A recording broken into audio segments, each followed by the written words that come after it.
Erev Tov. Good evening, Erev Tov. We're in Parashat Matot Masey, the end of Sefer Bamidbar, and I would like to talk about a lot of issues. I think that we mentioned it last year or 2 years ago, but I'll give it in a different way. A lot of things, the word mate, וידבר משה אל ראשי המטות, we take for granted that Torah changes and starts talking about a topic in a different Hebrew word. But how many times did we find the word mate before our parsha?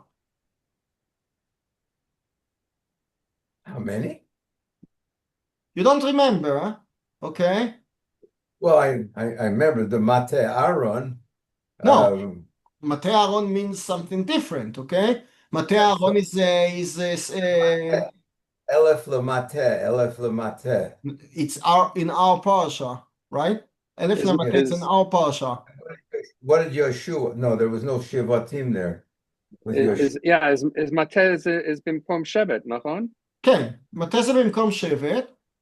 So this is the first time we're using the word, probably, right? It's not the first time, because I think in Parashat Shlach we do find שלח לך אנשים ויתורו את ארץ כנען, איש אחד למטה אבותיו תשלחו, okay? So it does appear, okay? But here in the parsha, as Moti just mentioned, but I'll tell you again, the Torah repeats and repeats and repeats and repeats 91 times.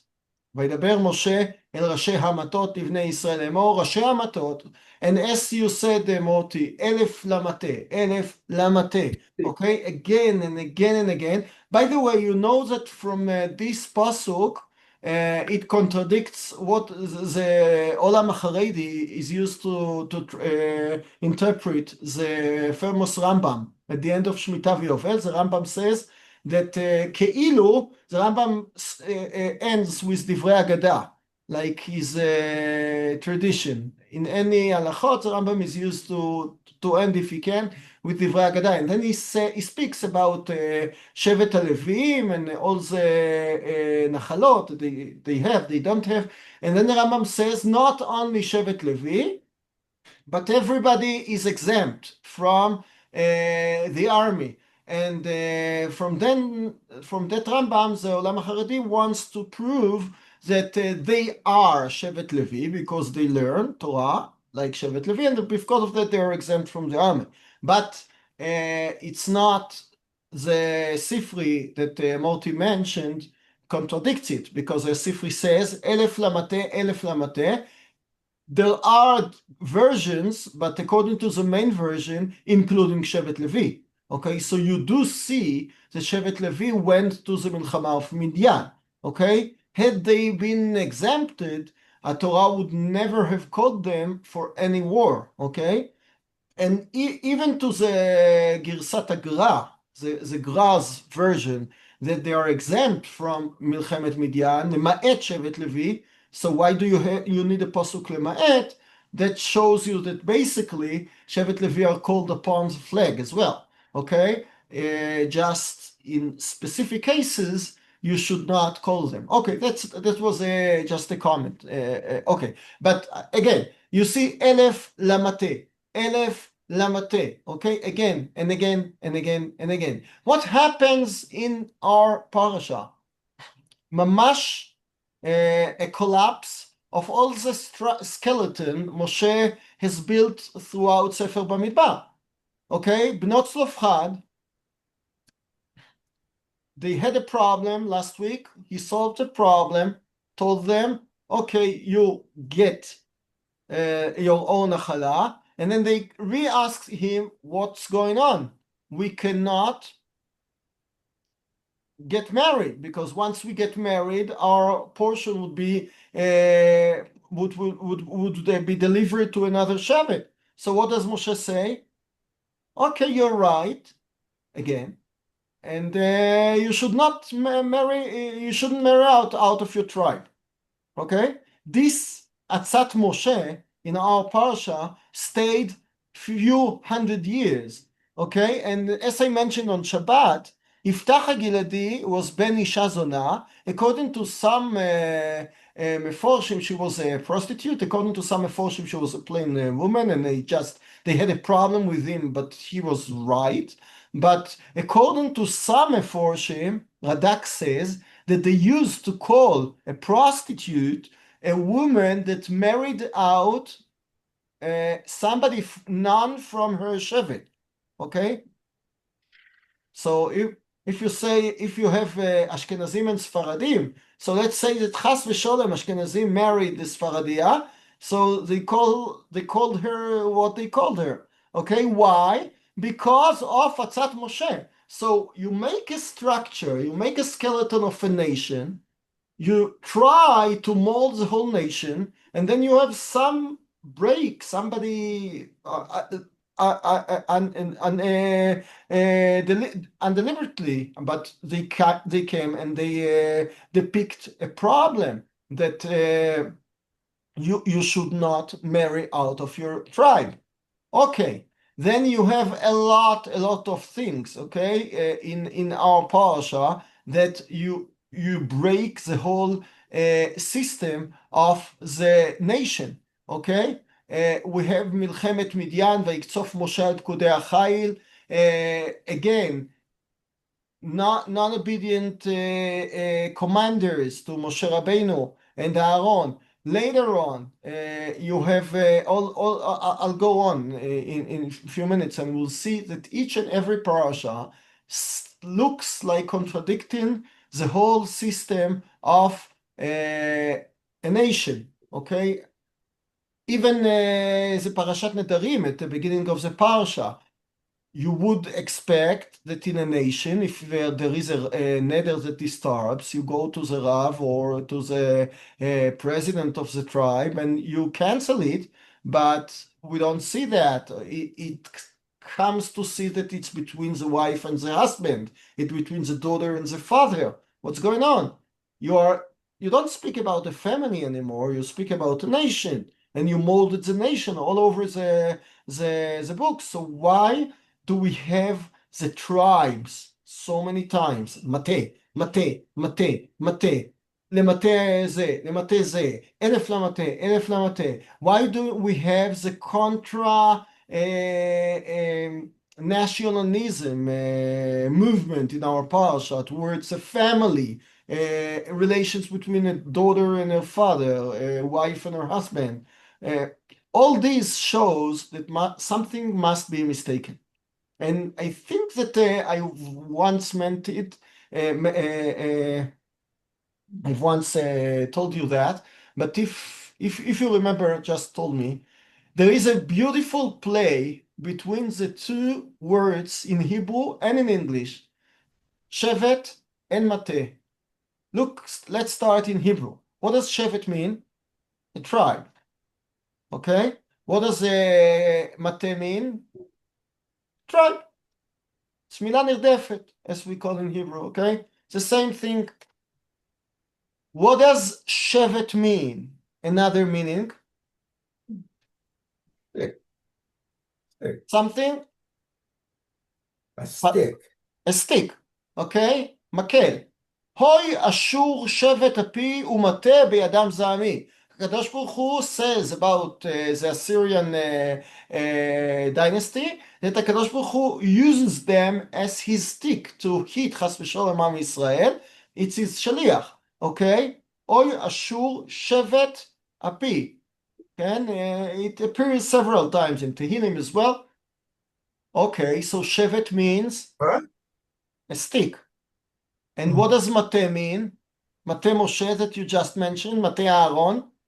Vayifrach Mate Aaron. Korach doesn't know whether he's chosen, so Moshe takes Aaron's stick. Okay? So you have Mischak Milim, okay? That the same word, a tribe and a stick, are used by a Shevet and Mate. Both of them. In English, the same. I'll show you in a minute. What's the difference between a club or a staff? staff. Do I pronounce it wrongly? Yeah, no, you're correct. You're correct. A club We, can mean mate as well, right? we think of a club being something bigger than a stick. Okay, but generally speaking, okay, you can take a club, okay, Allah, to the, you weren't here, I wasn't here, but when the British policemen were before the Akamat Medina, the foundation of Mediנת Israel, everybody had a club, I think, yes? Every policeman has a club to hit in מקרה הצורך. Okay, so you have, it's used like a stick. It's a tool. Okay? It's a And weapon. Club is a weapon. A club is a weapon. It's not just... it's a weapon. It's a weapon to hit פושע, to hit somebody that disturbs you. But a club is a מועדון, a bridge club. Okay? What's the difference between a club and a club? Okay? Or let's say that way. What's the difference between a staff and a staff? Because a staff means צוות, crew, people, okay, that are in charge of anything. Staff means mate, Allah, whatever. So what I make up, I heard it from Rav Weinberg, and I just want to organize the ideas, and then we'll go back to the words. We thought, in my question, that there isn't a contradiction between the molding of a nation in Sefer Bamidbar and the end of Sefer Bamidbar, because at first glance, molding of a nation means that you take individuals, you take tribes that have no connection between one place, one and another, and you make them into a nation. Some person told me about Trump, and it doesn't matter whether you support him or not, but he does the same thing. The situation in the United States is now that people that are really criminal in one federal state can be exempt totally by the law in a different federal state. Okay, it's mamash tribalism, because if you're in New York, one law, and if you are in Texas, another law. And what Trump wants, again, doesn't matter how he does it, what he does exactly, but he wants the law to be national, okay? Make America bigger, meaning that... Pardon? No, I was going to say, at the beginning of the history of the United States, the big debate was federalism versus states' rights, and that's debate's been going on ever since. Okay, but now there are two law systems in the United States, and it worked out pretty well till like 10, 20 years ago, okay? But now there is a contradiction, okay? Because the states have more power, or Trump thought that they had more power, and in order to change that, he goes back to the nationalism. So that's my assumption in my question, that by molding a nation, the states want to maintain their rights. In America, the states want to maintain their rights. The states do not. The states are very proud to be part of the United States of America, but states' rights are very, very, very important to state legislatures in America, and they don't want to give it up. I mean, when you think about one of the big issues that comes up for states' rights is abortion. It's a huge issue, and the states do not want to give up their, the right that they have to make laws in that particular area and many other areas. I'm just using it as an example, as a stira, a contradiction between the units that you have in a big tissue, okay, tissue. You have a lot of small units, and then you have the collectivism of everything. and you have to decide. So I thought in my question that by saying that no longer you're Reuven, Shimon, Levi, Yehuda, you're from now Am Israel, and that's, look how it's Parashat Bamidbar. Moshe says, okay, you are gathered around the Mishkan, you know your specific location, east, west, south, north, you have a specific role, you go first, you go the last if you're done, and mamash molding the machane, the army, counting everybody. You're just a number, like in the Israeli army, that you have a personal number, that in order that you want to be considered as individual, you'll be considered a part of the klal. Okay, and Moshe Rabbeinu works on it very hardly in Parashat Bamidbar and Naso. All the exceptional people like Nazir or Sotah or Zav or Tzarua, Moshe Rabbeinu throws them כאילו, כביכול, out of the מחנה, okay? If you are a Nazir, it's very nice, but we don't like exceptional people. Be normal. So if you want to be very, very weird, okay. And then after making the whole מחנה in Parashat Bamidbar and in throwing out the remains in Parashat Naso, does Moshe begin to march towards Eretz Yisrael in Parashat Baalotcha? Then, ויאמר משה לחובב בן ראובן המדייני, נוסעים אנחנו אל המקום אשר אמר השם, and so on. We can go and march towards Eretz Yisrael because now the army is done. What is a missing unit that they don't have in all these? That in order to make a real nation, you do need the individuals. You do need, okay, the tribialism. You do need, and that's a famous mistake. I am reading now a book about Ben Gurion, and it's a beautiful book by Chagai Segal, wrote about Ben Gurion, and he wants to show how, from a religious perspective of a person, how Ben Gurion was not, as we thought, non-religious, atheists, etc. But one big mistake that Ben Gurion made, and I think that Rav Goren, Birshuto, he was a great person, but he made a big mistake, taking the whole Nusachim and trying, taking all the Kibbutz Galuyot, throw them to one washing machine and try to take out a nation called Medinat Israel. I don't know if you remember, but Rav Goren tried to make a Sidur based on the whole Nusachim to erase the Sephardim and the Ashkenazim one and to make just Nusach Achid, and he failed. He succeeded in everything he did, almost, but in this he failed.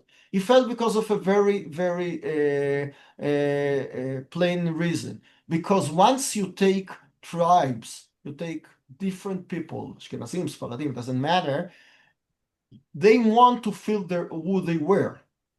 Yoram Gaon is a beautiful song that he comes back to Tunis,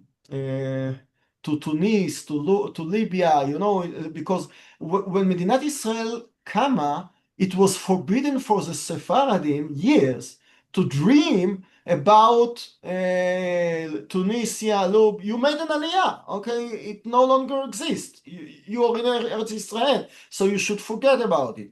Just Ashkenazim, they came from the Shoah, they had a reason to talk about Europe, but the Sephardim could not do it, and it was a song written that he misses his Beit Abba, his father. He remembers all the markets in Jerba or whatever, and trying to erase all the memories, all the nusachim, all the versions, all the minagim, all the traditions of the tribes would not end successively, okay? Because people want to maintain their tradition. And in Artzot Habrit, in United States of America, not everybody will agree with me, but you have more relation to the miutim, to the minorities. You have Columbus Day, you have the Italian one, you have Chanukiah, you have a Christmas tree. Okay, you have everything all together because the American dream doesn't run over the tribalism, the memories and the traditions of the minorities. And that's exactly what Ben Gurion failed. That's exactly what the Torah wants you to say at the end of Sefer Bamidbar. Because I thought that making a nation means to erase mamash, every commander in the army, the first thing that he says to the Chayalim, to the soldiers, is you're no longer individuals, you're one unit. Okay, that's very important. But you should remember that's one preparation to be united, whatever, but you should remember what everybody gives to the klal. And that's the end of Sefer Bamidbar. Just after all we have at the end, then the mixture is ready to march towards Eretz Israel, marching after 40 years, meaning in Sefer Dvarim. Moshe will speak and talk his big speech, but at the end of the day, they are very close. We're in Matot Masey, 5 weeks before Moshe's death, okay? Moshe Rabbeinu will start Rosh Chodesh Shvat, his big speech next week on Sefer Dvarim, and he will die Zayin Be'adar. Just 5 weeks, that's it. Okay, and then they'll stay a month for his for his spading, whatever, but they are mamash about the entrance to Eretz Israel, and they cannot get in once the Machaneh is so organized about the klal, because that's what happens when there are no individuals. I must say, don't know if for you, because I feel it more, that like 20 years ago, when I was in yeshiva, Rav Kook's style of learning and the whole shita was very popular by then. It was before the Itnatkut. I think that's a main aches from, okay, that's a river. The two sides of the river. So till then, Rav Kook's shita was very popular among all the yeshivotes there, and therefore Rav Kook is very developing the klal, Am Yisrael, what it means, the Maharal, Rav Kook, Rav Yehuda Halevi, the whole shita, nationalism, and the individual is not considered at all. Okay, 25 years ago, you should have not sacrificed meaningfully, but you should have gone to settle in Eretz Israel. It was difficult, and they knew that it was difficult, and they settled in a very dangerous place, etc. Because you don't have your own feelings, Keilo. If you come to Eretz Israel, you must do something for the klal. It was very strong, and it had a lot of benefits, because a lot of people made the effort out of themselves. They were not egoists. They were destined towards helping Am Yisrael Kulo. The problem after the Itnatkut, that it all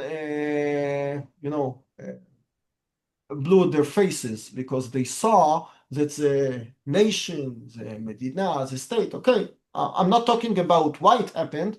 It's a sociologist explanation, but they expected the nation and everybody to be like them. And a lot of the problems they didn't cooperate or didn't understand, the non-religious people, was that they expected them to be so towards the klal. We still, till this war, you remember the Kaplanistim or all the mitnagdim to the milchama, now we offend them very, we don't look nice at them, but their shita, I don't say that it's correct, bichlal, but their shita is that you should not, bichlal, care for the nation, you should care for yourself. The whole system, my son told me that he was just on Shabbat, this Shabbat, so one of the parents of the Chatufim spoke in the shul of his mother, so it was Eitan Mor, He was actually in Emek Refaim as well, and next to you, I think. So he spoke, and he spoke very nicely about the Meser of Parashat HaShavua, that Vaish Bimeno Shebi, okay? He's taken a hostage, and the Torah doesn't say what happened with the hostage, because it doesn't matter. Because a war, you look at the clan, what matters, it's the Am Yisrael would win over his enemies. Okay, Be'ezrat Hashem, the hostage will come back, but it's not a way of looking. But the way of looking of the Tikshoret, the media, comes from a very different way of thought. They don't look at the nationalism at all, lehefech. Okay, they look at the individual. And then if somebody is in Gaza, you must end the war in their eyes because of somebody. Okay, I make it pashut. It's more complicated, but just to put it black and white, that's what I want to say. There is one collectivism, nationalism, that on the one side, it's Parashat Bamidbar. There are tribes, there are matot, okay? And now we come back to the words. Club and staff. What's the difference? A club is something belongs to the elites. They have their own club. You know, in some shuls, there are a club of several members of the shul. You should not get into the club. Okay, it's something that you put yourself out of the club. Staff is something you are being helped by. Okay, it's some crew or some tzevet that helps you. Tzevet to help me. Tzavta. Okay. Club, the same thing. A club has members, but it's not helping. It's saying you are not. Okay. So the same thing happens with shevet and mateh. Shevet can mean makel, with which you hit, and can mean a club, okay, that you hit with them, or that you want to be an individual. I want to be Reuven because I have the tradition of Reuven. Once you see yourself as a part of the klal, you don't look at yourself as an individual or a shevet individual, it doesn't matter, as somebody uprooted from the klal, but you look how you can give your own share to the klal. And that's why you use the word mateh. You use the word staff, okay? Because it's softer. Then it doesn't show who I am. I belong to Yehuda. You don't belong to Yehuda, so don't come to me. No, I belong to Yehuda, but from the nice side. Okay, what can I give to the nation? I am from the leaders, so maybe I'll help you lead the nation. Okay, so what I want to say that at the end of the Sefer we have a combination, and it's always a problem to balance between them. From the one hand, to see the tova of the favor of all the nation, and on the other hand, to see the individuals, the tribes, and to make sure everybody gets his own share and they all look nicely at the bigger picture. So that's what Moshe wanted, and therefore the Torah omits the word shevet, which is a stronger, and uses a softer word, mateh, and then you have the mateh that on the staff. If you are an old person, so you are being helped by the staff, okay, by the cane. Rav Khan, there's a literal connection between the two. A staff comes from the branch of a tree, and the mateh is a branch of a tree. Okay. Then okay. Sorry, okay. Mateh is a tribe, but they share the same gezer, the same. They're connected. Not individual tribes in Africa. The Mateh means that they all come from the same shorish. They have the same roots. So there's something that literally. Manyan. Okay, I didn't know that. But branch the Matehs. But the idea, as I said, it's not mine, it's of Mattis Weinberg, but I think it's very beautiful because it's really true. It's something, that after the play of the words, which is very nice as well, but the idea is very nice. In order to mold a nation, you need both to take care of the collectivism and to look well on the individuals. And nowadays you see it very well, that in the army. So a lot of now it's a big war, and they're worn out, all the soldiers. So you really see how my son told me that sometimes in the Gaza, they have a deny. Deny is a huge tractor that erases buildings. Okay, so he told me that some of them are really mad people. They come in the middle of the day and they tell in the whole kesher that till you bring me XL to drink XL, I don't start the day. The whole unit of 1,000 people waiting for them, and they don't start without this XL. I don't say that it's normal, but years ago they would be kicked into the jail, and nobody would give them anything because you have to care for the clan. But now they've already served 300 days or whatever. Yeah, okay. So maybe to take pity on them, but now they really try to balance between the individual and his shigonot and his meshugas, and after being 300 days there, they might be a little bit mad, but you have to balance with the tova of the clan, and you have to do it very wisely in order to win Bezrat Hashem. That's it It's for now. interesting that even though the tribes have with the exile from Eretz Yisrael,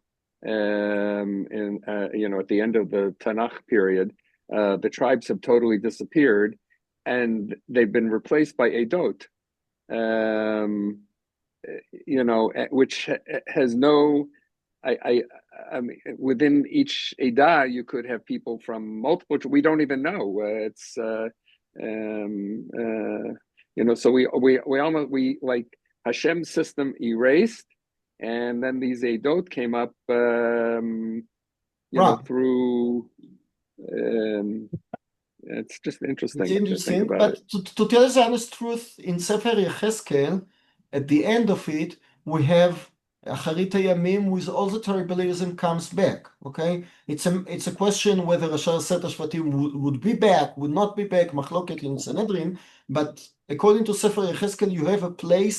Even in the future, everybody comes back, and Eliyahu or somebody would set them up and decide who you are from which tribe. I don't have any problem. I'm Levi, but for the rest of Bezrat Hashem. Bezrat Hashem, they have to decide. Bezrat Hashem. לילה טוב, בשורות טובות. לילה טוב. תודה רבה.